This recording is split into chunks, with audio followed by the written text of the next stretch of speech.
सबसे पहले जगविंदर आपके पास आऊंगा और मैं अपने दर्शकों को यह भी बता दूं कि कल मुख्तार को पंजाब से यूपी लाने की हर खबर और हर अपडेट बिल्कुल विश्वसनीय तरीके से एबीपी गंगा आपके जरिए, जगविंदर पटियाल के जरिए हम अपने दर्शकों तक पहुंचाएंगे। क्योंकि अगर हम पंजाब की खबरों की बात करें, इस पूरे रीजन की, क्षेत्र की खबरों की बात करें, तो सबसे विश्वसनीय चेहरा जगविंदर पटियाल इस वक्त मौजूद है और इस खबर से जुड़ा हर अपडेट सबसे पहले एबीपी गंगा ने दिया। जगविंदर, आज की रात मुख्तार के लिए बेहद, जिसे कहा जाए, कठिन होने वाली है आज की रात। तो अभी तक क्या जानकारी मिल पाई है कि कल जेल मैनुअल के हिसाब से, जिस तरह से जेल मंत्री का बयान आया कि दोपहर दिन के समय में शिफ्टिंग होगी, क्या कुछ ताजा अपडेट अभी हमारे पास है? देखिए, मुख्तार अंसारी का पंजाब की जेल में जो खेल चल रहा था वो खेल अब खत्म हो गया है और यूपी पुलिस जो है वो उनको लेने के लिए निकल पड़ी है। और कल सुबह तक ये माना जा रहा है कि रोपड़ जेल में सरगर्मी तेज हो जाएगी। कल सुबह से कागजी औपचारिकताएं पूरी की जाएंगी सबसे पहले, और रोपड़ जेल या रोपड़ पुलिस का कोई बहुत बड़ा योगदान इसमें है नहीं, सारा काम उत्तर प्रदेश पुलिस को ही करना है। जो बताया गया है कि जेल मंत्री से मेरी बात हो रही थी, उन्होंने कहा कि हमने बोरी बिस्तरा बांधने के लिए कह दिया, भी सामान तैयार रखिए। और क्योंकि यूपी पुलिस चल पड़ी है तो उसके साथ ही उन्होंने कहा कि हम तो ड्योढ़ी तक, जो जेल की ड्योढ़ी होती है जहाँ पर 2 दरवाजे जुड़ते हैं, बीच का रास्ता होता है, वहाँ पर रजिस्टर लगे होते हैं, उन्होंने कहा कि वहाँ पर कागजी औपचारिकताएं पूरी करके हम तो ड्योढ़ी के बाहर उनको उत्तर प्रदेश पुलिस के हाथ में दे देंगे। जिनके हैंडओवर करेंगे उनसे आदेश लेंगे और उनके साइन लेंगे और मुख्तार को उनको सौंप दिया जाएगा। उसके बाद रास्ते में कहाँ, कैसे, किस तरह से ले जाना है, किस गाड़ी में ले जाना है, ये सब उत्तर प्रदेश पुलिस तय करेगी। लेकिन मैं आपको ये बता दूं कि मुख्तार अंसारी ने इस जेल में 2 साल इतने मजे से गुजारे हैं और इतने बढ़िया तरीके से गुजारे हैं कि उनका मन आज की रात भारी जरूर होगा कि फिर वहीं जाना पड़ रहा है जहां से वो बचकर पंजाब आए थे।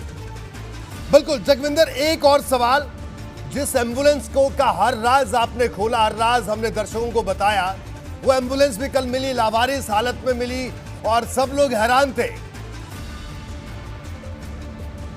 उस एम्बुलेंस की कोई नई कहानी सामने आई है? बहुत बड़ा पेच है यहाँ। नई कहानी ये सामने आई है कि रोपड़ पुलिस के पास जब ये खड़ी है तो पता लग रहा है कि उसमें काफी चीजें बदल दी गई हैं। हालांकि अंदर से जिस तरह के हालात उसके लग रहे थे उसको देखकर लगता है कि कई चीजें बदलने की कोशिश की है। एक बात पुख्ता नहीं है, लेकिन कहा यह जा रहा है कि इस एम्बुलेंस का इंजन नंबर और चेसी नंबर भी जो है वो ओरिजिनल नहीं है और खुर्चा हुआ है। हालांकि यूपी पुलिस से जो हमारी बात हुई है, जो नवीन कुमार सिंह यहाँ पर आए हुए हैं अधिकारी, उन्होंने कहा कि इस बारे में तो जब वो कोर्ट से कस्टडी पर इस एम्बुलेंस का कब्जा ले लेंगे, उसको कब्जे में लेने के बाद ये तस्दीक करेंगे कि इसके इंजन और चेसिस नंबर से छेड़छाड़ की गई है या नहीं। लेकिन इसको लावारिस छोड़ने का सीधा सीधा एक ही मकसद था। उत्तर प्रदेश पुलिस यहाँ आ चुकी थी, एम्बुलेंस के केस में आ चुकी थी और गुर्गों को ये पता था कि जिसके पास ये एम्बुलेंस मिल गई वो सीधा ही गिरफ्तार होगा और फिर सारी कड़ियां चुड़ती चली जाएंगी। इसीलिए उन्होंने ढाबे के पास इसको खड़ा किया। नानक ढाबे के मालिक ने हमें ये बताया कि एक आदमी आया, उसने गाड़ी खड़ी की, इतनी देर में हाईवे पर एक दूसरी गाड़ी आकर रुकी और वो ड्राइवर एम्बुलेंस छोड़कर उस गाड़ी में बैठकर चलता बना।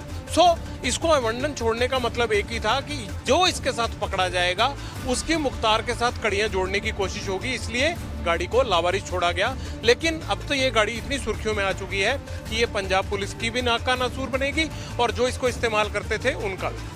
बिल्कुल जगविंदर, आप हमारे साथ बने रहिए और सुलखान सिंह साहब भी हमारे साथ मौजूद हैं। सुलखान सिंह साहब, क्या कहना आपका कि जिस तरीके से इस पूरे ऑपरेशन को अंजाम दिया जा रहा है, यूपी पुलिस छोटी छोटी बातों का ध्यान रख रही है और पूरे देश की निगाह उत्तर प्रदेश पुलिस पर रहेगी कल दिन भर, तो जिस तरह की तैयारियां की गई हैं और पंजाब में जिस तरह का संरक्षण मिला, सर आपका क्या कहना है, क्योंकि आपका एक लंबा अनुभव है सर्विस का?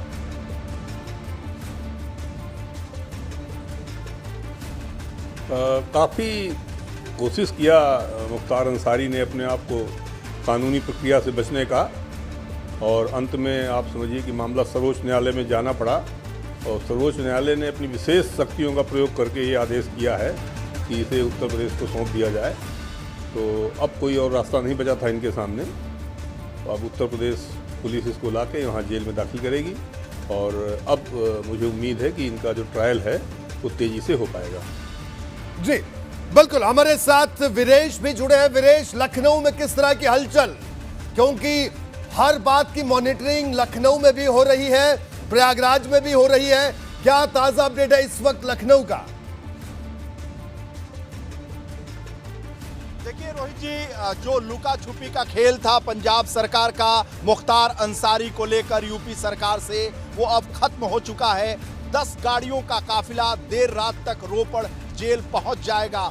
और अगर यूपी सरकार और यूपी सरकार के जो आला अधिकारी हैं उनकी बात करें तो वहां एक इस मामले को लेकर बड़ी बैठक हुई है। सोर्सेज से खबर आ रही है कि उसमें एसटीएफ के लोग हैं, साथ ही साथ होम विभाग के बड़े अधिकारी हैं। इसके अलावा उसमें डीजीपी थे, एडीजी लॉ एंड ऑर्डर, सारे अधिकारियों की एक मीटिंग हुई है कि मुख्तार जब उत्तर प्रदेश की सीमाओं में पहुंचेगा तो कोई अप्रिय घटना न हो सके।